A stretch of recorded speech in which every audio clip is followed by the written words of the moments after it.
guys, welcome back to my channel, welcome back to Tech and Reviews. In today's video, let's quickly see this particular issue: do not watch video while driving. So if you're facing this issue, I just want to show one solution that you can try. So yeah, without wasting any time, let's get in the video. Please enjoy.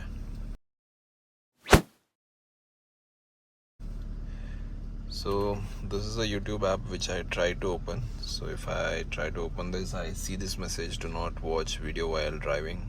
Sometimes this may happen if the wiring is done, something like that, or sometimes it might be just a small setting change in your car setting that you have to do to fix this issue.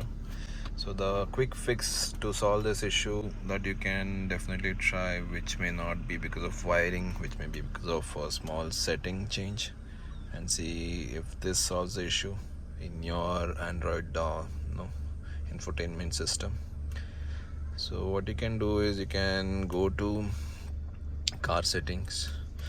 So here, if you see under general, there is something called as parking. It will be enabled. Just disable this parking and then go back and go to YouTube, and it should open up and you can play anything while driving.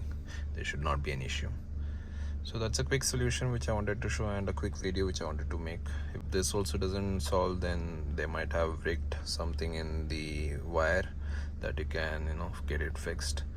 Otherwise, this is one solution that you can do via the setting change itself. So let me know if this solves the issue. So hope this was useful. If it was useful, let me know in the comments, and also if you like the video, please do hit the like button, subscribe, comment. Let's catch you in the next video. Until then, see you, bye.